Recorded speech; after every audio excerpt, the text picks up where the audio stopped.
Hey, find out if Dark Knight and the Golden Child has Eddie Murphy in it, and also whether or not X-Force will be enough.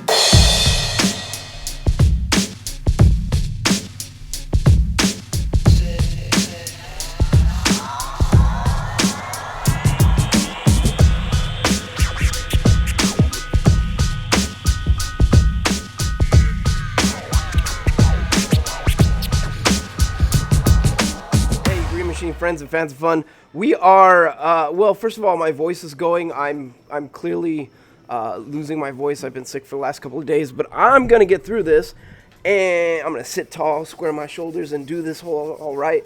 On top of that, we're trying out a new camera, and for once I'm sort of at the helm here, so hopefully it turns out well. I believe the video is probably gonna be 1280p, or no, 1080p. It's a 1080p camera. I'm not sure what the resolution will be, but I'm going to look a little blue, and the Christmas lights in the back are going to come with a seizure warning. Other than that, and me sounding like complete crap, we're totally going to power through this. This week was a really, really good week for comics. I mean, really good. There's one or two that are kind of iffy, but yeah. So we're just going to get started. First one is X-Force, issue number 3. There is so much to appreciate about this run. We found out in the last issue that a paramilitary group had actually ripped Domino's skin off and used it to cover themselves to invade Krakoa. And when they got past the island security, they were the ones that killed Xavier. So the mutants are still reeling from that and trying to figure out a plan of attack. I will tell you that there are so many things we haven't seen before, but it almost sounds cliche at this point, because I've said that 1,000 times about this, the Hickman House of X, Powers of X, I guess, I don't know, what would you call it, the house that Hickman built? Yeah, that sounds good.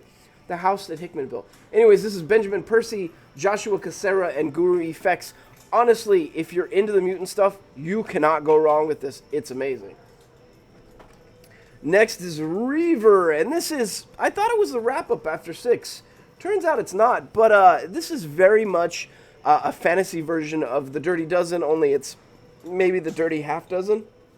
And if you know anything about that movie story, where, you know, a bunch of guys were put together to do a mission, and they were all sort of roughnecks and in trouble, and, you know, they got to the end of the story, and a lot of them died, and that's honestly, this really is the fantasy Dirty Dozen. I honestly wonder if it was, if maybe they weren't influenced by that, because I picked that out right away, and it just feels like that. Anyways, issue 6, it's still amazing. I'm having a great time with it. There are so many unexpected twists, and it's just damn fun. So come pick this up. Next is Justice League Odyssey, and if you cannot tell from the cover, there is a new hero in play, and that hero's name is, well, it's Gamma Knife. That name sucks, but it is a first appearance, and the character itself is pretty darn cool. They even reference the fact that she has a lightsaber. They mention it, like, just like that. She has a lightsaber?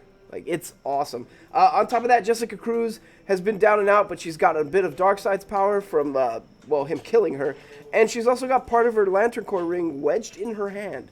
So she's a complete badass right now, and, you know, they're sort of reeling with everything else, and they're trying to figure out how they're going to kill Darkseid and get her friends back. And I've loved everything about this run. It has picked up speed. It's a darn good time. So issue number 16, Justice League Odyssey, if you like any of that Space Justice League stuff, this stuff is great. Come get it.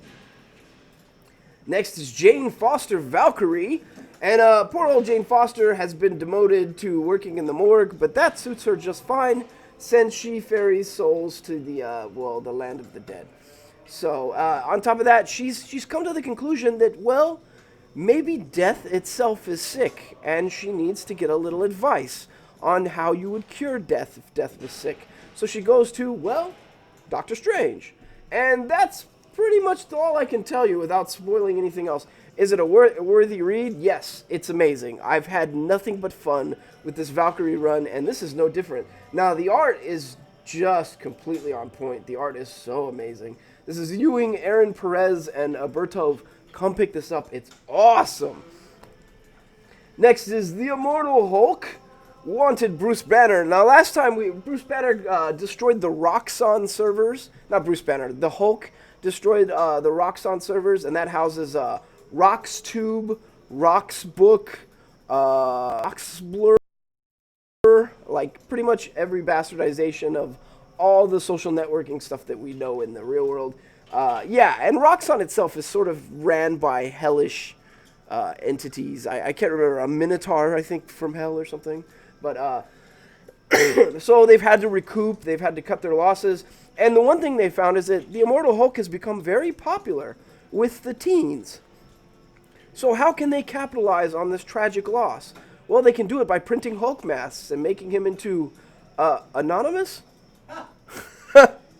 So, yeah, it's a pretty funny premise, and I didn't expect them to go that way, and they're plotting something big, but it's just a fun read. There's everything about this Immortal Hulk run has been amazing, and I really don't think you should jump in on this particular issue, but if you haven't been on board with it, I'd have to ask if you just don't like good comics, because it's the best. The art's pretty good, although I do have to wonder if they didn't swap out. I think they swapped out the artist on this one, because the art is a bit different, but it's Ewing, Riley, Bergara, and O'Halloran. It's amazing. Come pick it up. Next is Deadly Class, issue number 42. My man Marcus has returned to school, has discovered popularity, and he's doing well. Meanwhile, his girlfriend Maria is, well, she's kind of a drunk, and he's trying to be sober and get to the top of the pecking order. And poor old Saya has been demoted to a rat, which if you know anything about the Deadly Class universe, that means that she's going to have to fight for her life at the end of the next semester. So, yeah, it's a really good time. There's nothing to complain about in this run. The story's constantly growing, and it's so beautiful the way... honestly, the writer is just outstanding at turning a phrase. White-knuckling the handicap rails. That's what he said when he was having stomach problems in the bathroom. The writer can really turn a phrase. This is Remender, Craig, and Boyd. Come pick this up. If you're not in this Deadly Class run, I've already said this, but I don't know. Is there anything to complain about with Deadly Class? The art is great. The story is great. It never slows down. I don't know how he does it, but he ramps up constantly. It's good. Yeah. Poor old King's Dominion. Anyways, so next is Battle Pug, issue number 4 by Image Comics. I love Battle Pug, but I'm a big Conan fan, and Conan with his own giant pet pug is amazing. They reference Star Wars in this. They have no problem referencing fun franchises and sort of spinning it on its head. It's a good time. So yeah, come pick up Battle Pug. Great art, great story. I mean, it's a fun story. You have to like the wackiness of the story. If you don't like wackiness and you need to chew some grit when you read your comics, this is not your jam. Next is Dark Knight Returns, The Golden Child. Sadly, it does not have Eddie Murphy in it, which anything with the Golden Child should. This is written by Frank Miller. And I don't know, maybe I have rose-colored lenses, but when I first got into Batman, Frank Miller was writing Batman, and I don't know, I really like the Carrie Kelly character, which people don't tend to reference her as a Robin, because I think the Frank Miller is not canon, right? No, it's never been canon, I don't think. Is the Dark Knight actually canon? No. The Frank Miller stuff? I don't think it is. Yeah. It totally is, because Carrie Kelly's in it. Carrie Kelly dies. Yeah, and she shows up later on down the line. yeah, Film, right? as like a cheetah character or something. I remember that horrible costume. But anyways, Carrie Kelly has a really special place in my heart, and so does the Frank Miller stuff, because I don't know, it was really what I first got into and bonded with, and I don't know, either Frank Miller has lost it a little bit, or maybe I just saw it with rose-colored lenses back then, because this is not very good in my opinion. I don't know. It really does center more around Jonathan Kent, and Jonathan Kent has an older sister named Laura. So yeah, definitely Frank Miller timeline.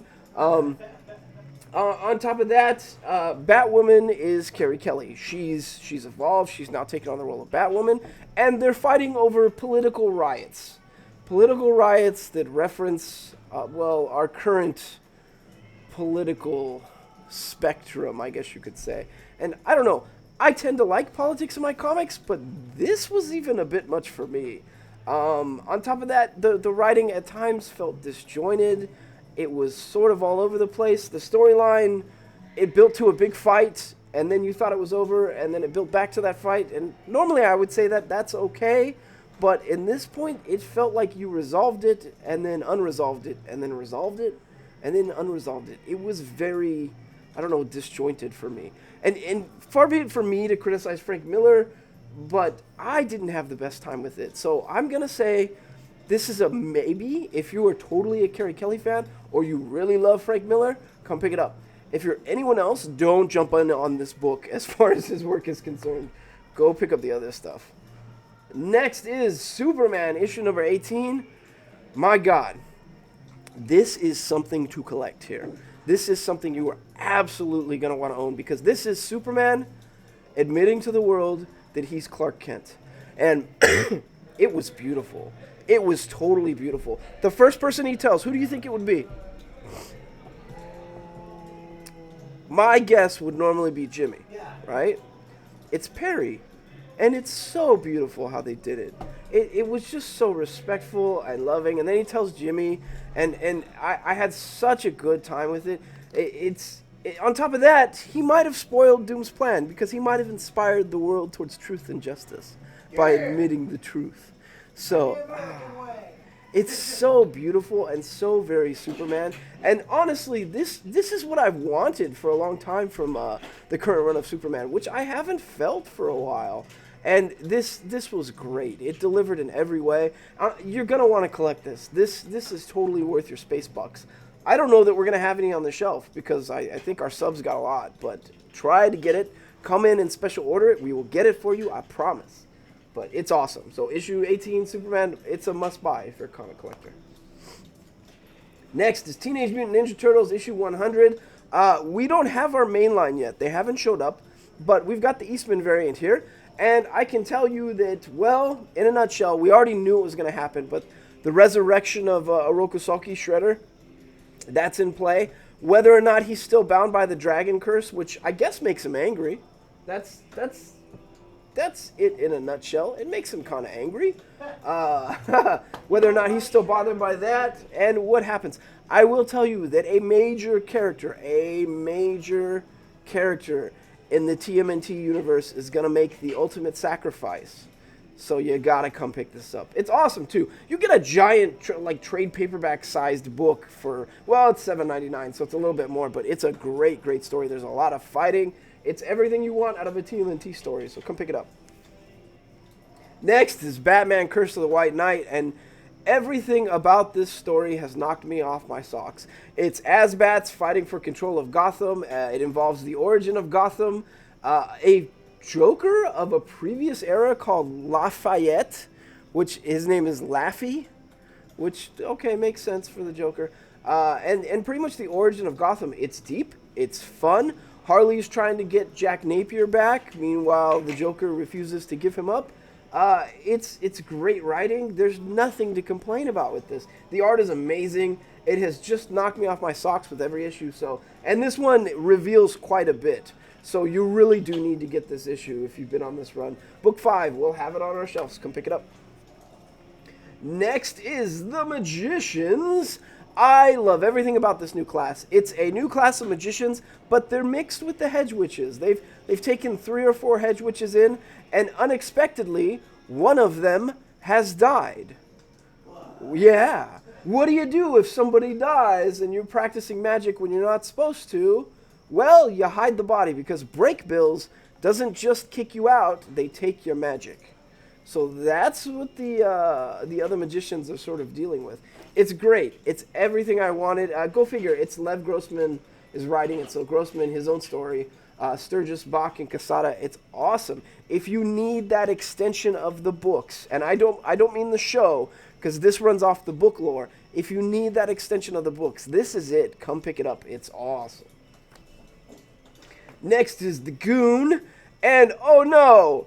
Somebody who is posing as the Goon has snatched the Lindbergh baby. Everybody loves the Lindbergh baby. It's just the cutest baby. This is so old-timey. He gets so wicked with it. I would swear to God he was born in like the 1910s or something. Lindbergh baby, man. The Lindbergh baby, yeah. Eric Powell, Thomas Signosky, and Brett Parsons, you know what you're getting with the Goon. You're getting a beat 'em up. It's probably going to be resolved after the issue, and a lot of old-timey jokes and references. It's a good time. The art's amazing. Yeah, you can't go wrong. Come pick it up. On top of that, they didn't print this for like 3 or 4 months, right? Yeah. It's been a long time since we had a Goon issue. Thought Jeff Johns was writing it. Yeah, the Jeff Johns lateness. All right.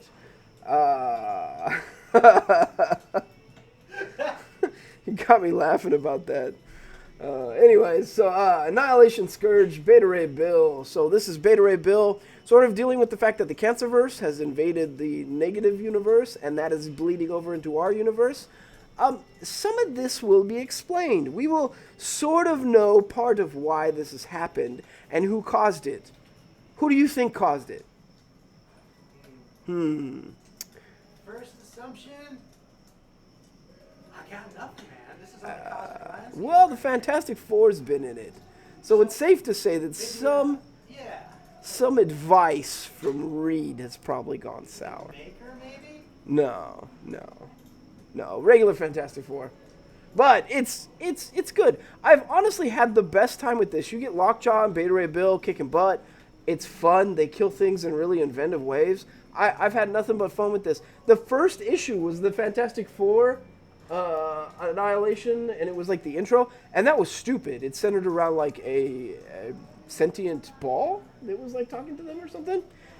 It was weird, but they went from there, and it's gotten a lot better. The whole event has been fun. I've had a great time with it. Come pick it up. Next is Far Sector, and this is, my God, this is N.K. Jemisin, the sci-fi writer, and Jamal Campbell, who is from Naomi, and this is amazing. Honestly, this is the Rolls Royce of comics right here. I've had a great time with it. The first issue was amazing. They introduced a bunch of races. One of them was carnivorous trees. The other one was techno-sentient people. And the third one was kind of human-like, but sort of like, I don't know, really into... I don't know how to explain them, really. They were like this sort of Star Trek people. But it's on the edge of space, where most of the Lantern Corps is not, and this one particular Green Lantern Corps character has been assigned there. She's a new character, and they've had their first murder in like 700 years. And the reason they don't have murders is because they've got an exploit, an emotion exploit, that dulls the emotions of everyone but the Green Lantern member. Yeah.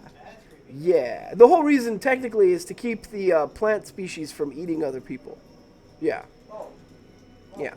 So they don't fight. They all sort of live together in this giant space city, and she's got to solve a mystery. Well, she had a suspect last issue, and you got to the end, and the suspect was killed. Another one killed. So your suspect was killed. So now she's technically solving sort of 2 murders. Yeah. It's pretty fun. Honestly, it's pretty fun. They've got a drug that messes the emotion exploit called... something like Slack Off or something. It's some weird name. The art is amazing. I don't know why. I really love her goggles that just look, they look really 70s-ish, I guess you could say. It's fun. The art is just to die for. I love everything Jamal Campbell. I need to get some Jamal Campbell posters for my wall, because my God. So yeah, come pick this up. If you're a DC fan, this is honestly a must-buy this week, for sure. Next is Doom Patrol, Way to the Worlds, and my God, there is so much to unpack here. So, Doom Patrol jacks into virtual reality to help an AI, because the AI claims he's been infected by a virus that's taken the form of a frog that is throwing baguettes and infecting the system, and the frog's name is Wild Ass. I'm not exaggerating any of that. I read this whole thing, and I'm pretty sure when I got to the end that frog wasn't a frog at all. That looked like a damn gecko.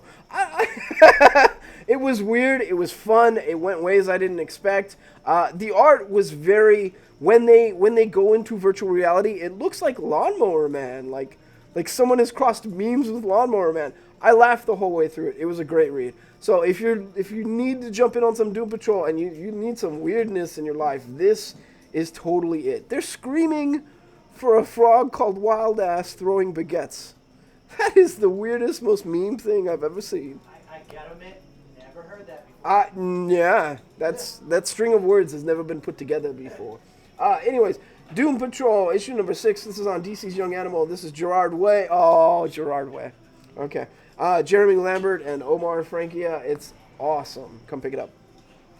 Next is Miles Morales Spider-Man, issue number 13. We had already set this up in the last issue. It was basically Miles and the Prowler had to get across town. Meanwhile, every assassin, would-be assassin, supervillain in all of Manhattan was gunning for them. Manhattan and Brooklyn was gunning for them, and Miles was out of webbing. So this is it's kind of a Spider-Man trope where they're low on webbing and they've got to get across town or they've got to get somewhere and they've got to fight their way through. Running the gauntlet, I loved it. It was a great time. Everything about it was awesome. Prowlers got upgrades. It was fun. The art was amazing. Honestly, this Miles... Plus, look at that cover. My God. This Miles run has been nothing short of amazing. We're going to get to see a new character reappear.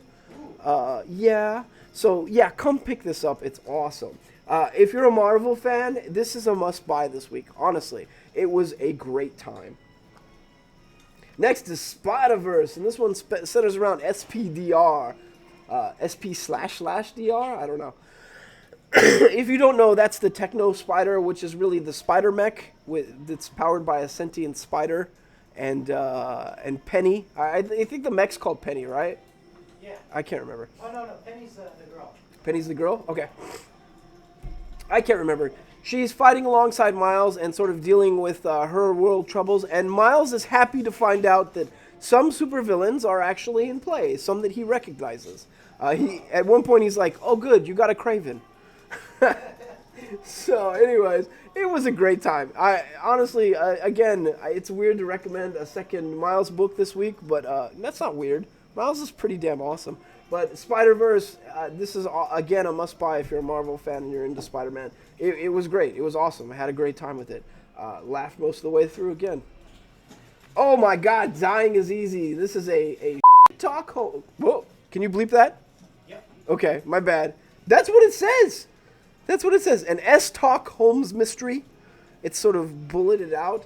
And this is Joe Hill. Oh, Joe Hill of Hill House Comics. And Martin Simmons. This centers around a cop who is no longer a cop, that is now a stand-up comedian, and very bitter and cynical about it. And it goes into sort of the comedian lifestyle and people stealing jokes and stuff like that. More importantly, he's a disgraced cop because he got someone to kill themselves, essentially, by hounding them. The person that he got to do that, though, was apparently a child killer. So, I don't know, it's kind of justified. But, yeah. So he's a disgraced cop. He's sort of picking up the pieces of his life, trying to be a stand-up comedian, and, well, he's pretty bitter and cynical. It speaks to me in volumes, because I have a cold, dead heart. And you were a comedian. And I was a stand-up comedian at one point. So, anyways, it's amazing. Honestly, Dying is Easy was an awesome read, but I'm pretty biased. I do like the stand-up comedy scene, even though, well, I only had so much of that in me. But yeah, Dying is Easy, issue number 1. Come pick this up. It's great. Next is Captain Marvel. Captain Marvel's in a bit of a bind. She just killed Thor. What? And she's going off and killing all the Avengers with a new outfit. The outfit looks good. I think that's what's knocking him dead. The outfit is amazing. The outfit is amazing. So there's a reason why she's doing it, and there might be more in play. But I don't know if I'd be comfortable with her taking that kind of liberty with me if I was in their position. You'll see what I mean. Keep in mind, it's a great read. It's honestly, I'm having more fun with this than I was when they introduced the other new character, Star. That storyline was not really my jam. This one is fun and interesting, and we get a Tony fight with Captain Marvel, which... those sort of fights are always good. So yeah, come pick this up if you're a Marvel fan. Next is Symbiote Swap.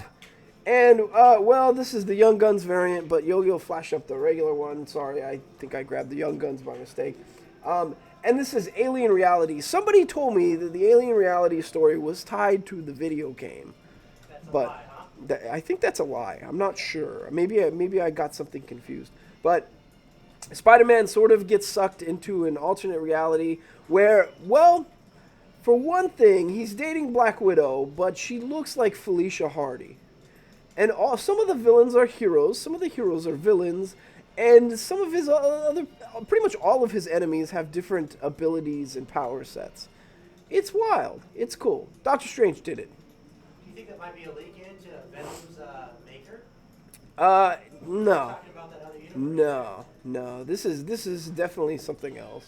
But it was a good read. I had a really good time with it. If it is a video game storyline, I don't know. I don't know that it is. It could be. I haven't played that game yet. I don't know why. I should have. But anyways, it's awesome. Had a great time. The art was amazing. The storyline, honestly, the art was really amazing. We get the spider buggy at one point.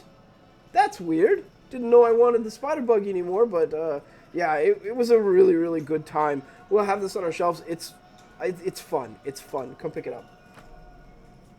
Next is Dr. Aphra, and this is the last Dr. Aphra.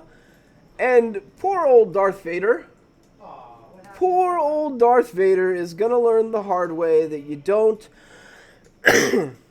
follow an archaeologist into a tomb, not knowing what's going on. This is hands down Dr. Aphra at her best. It's a great ending. It's a great wrap-up. It covers pretty much all the points I wanted them to cover. And it's going to lead into a new Dr. Aphra storyline. But really, if you're a Star Wars fan, this is almost a must-buy this week. It was a great, great time. And the art's always good. But honestly, the Dr. Aphra is the best Star Wars title we have on our shelf. So definitely come pick it up. The last book before our go and no-go list is Aliens Predator. Now, Yogi, have you ever taken a space cruise somewhere only to find out that you have predators and aliens on your ship? Only when I take Carnival Cruise Line. Yeah, Carnival's like that. Yeah, for sure. Carnival's terrible. Jesus Christ. They double booked like evil sin. Yeah, that's a bad day. That's a bad day. The future is not looking so bright for these people. Was it a good time? Yes, it was. It was great. There was little to no explanation before the deaths started happening. The art was amazing. This is everything you really want out of an Aliens Predator matchup. It was a great, great time. Issue number 1, jump in on this. This is Jeremy Barlow, Doug Wheatley, and Rain Burrito. Come pick it up. Now we're going to go to our go and no-goes, and hopefully my voice lasts. We're going to go down this list. I'm going to tell you if the book is a go or a no-go and give you a quick synopsis, a quick reason, one or two sentences. Next is New Mutants. This is a go. Really, this is the best of the last 3. The first 2 was like one in space and one in space jail. That sucked. I mean, it was okay. I didn't hate it. I just didn't love it. This is awesome. Very New Mutants. Next is Strike Force. It felt like filler. Go if you want Strike Force.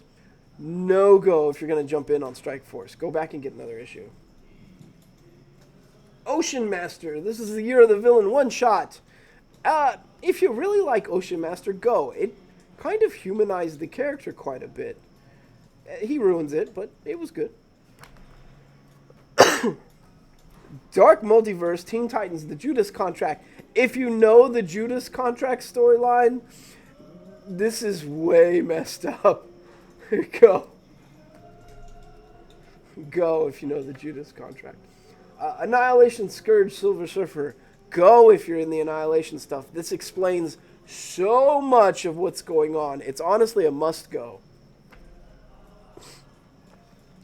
The Flash, DC Giant, 100-page. It's $4.99, and you get a boatload of stories. Go. You'd be crazy not to. Ghost Rider, issue 3. Well, it wasn't that fun. There wasn't a lot of character building. There wasn't a lot of action. It was okay. They got some action at the end. It was okay. Go if you really like Ghost Rider. No go. Don't jump on this book, though, if you haven't. Go back and read the other issues. Punisher Soviet. Go. It was way better than the first one. Had a great time. Fantastic Four, issue 17. Go. Really, really good time. They've Separated on an alien planet, Ben Grimm has rallied the mutant-looking locals. Johnny Storm has already fallen in love. It's the best. It's the family at their best. Go. Undiscovered Country, issue number 2. Honestly, I should have been talking about this in the main stuff. This is a dystopian like version of the United States. There is even an Uncle Sam in this story. It's very Mad Max, and people are trying to break into the apocalypse that is the United States. It's awesome. Go. My God, go. Come or special order the first book. It was amazing. The art's great. The storyline's great. Go. Yeah, we should have talked about this. Sorry. I got really excited about that book. Yondu. This is go if you like Yondu or Guardians. It's exactly what you want. Go. Harley Quinn's Villain of the Year is hysterical. She's hosting a Villain of the Year award show. It's hysterical. It's hysterical. Go. My God, go if you're a DC fan.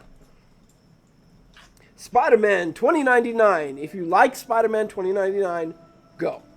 If you're anyone else and you want to jump in on some 2099, the Spider-Man stuff is always the best of the 2099 stuff. Go. Morbius, the Living Vampire, is pretty awesome. They didn't go too far with the story, but there's a ton of action. I had a good time. Go. Fallen Angels, go. My God, go. The art is great. The story is still great. Not a lot of stuff was answered, but my God, it was a good time. Go.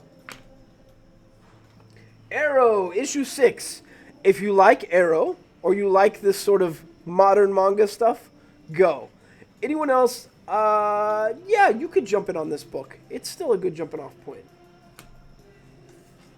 Wonder Twins, issue number 10. I love Wonder Twins. I'm super biased. I'm probably going to tell you go every time. Go. They teach Lex Luthor that being incarcerated sucks. It was pretty funny. So, issue 10, Wonder Twins, go. Captain America, issue 17. Go. Everything about what's been going on with this Cap run right now has been awesome. It's like they pulled it out of the fire, and it's everything I wanted from a Cap run. Go. Doom. Is this 2099 Doom? Oh, it's 2099 Doom. Oh. Makes sense now? I thought this was mainline Doom. I was so confused. Now it makes sense. I guess I didn't look at the cover very well. Okay, 2099 Doom as a standalone story, pretty good. Go. Yeah. Don't make the mistake I did. Redemption, the Lucy Claire story. It was pretty good. The art was amazing. I don't know where they're going with the story, but she fights a bunch of werewolves at one point, and they all know her name. You thought it was the Lucy from Dracula. Yeah. It might be. I don't know. I don't know. They didn't explain any of that. I got a lot of questions, and it was kind of fun, so I'd say go. Kiss Zombies. Well, let's see. Good old Gene Simmons separated from the group and fought his way through the streets, fighting, risking everything to meet up with his group. He flew on wings like Batman at one point. Well, I guess not float, glided on wings on a cape suit like Batman. It was amazing. Honestly, it was awesome. But I like Kiss. I had the best time with it. It was totally go. I laughed the whole way through. Nice. But you have to like comedy. If you don't like comedy and you don't like Kiss or you don't like zombies, you probably won't like this. I couldn't stop laughing. It really is a Family Guy like parody of Kiss. It's perfect. It's perfect. Yeah, go, totally go. And that's our show for this week. So yeah, I'm gonna. We have no posters to hand out. I'm sorry about that, but we do have plenty of sales. So come on through. My throat is about to die, so I'm gonna go take a couple days off. Yeah. See you later.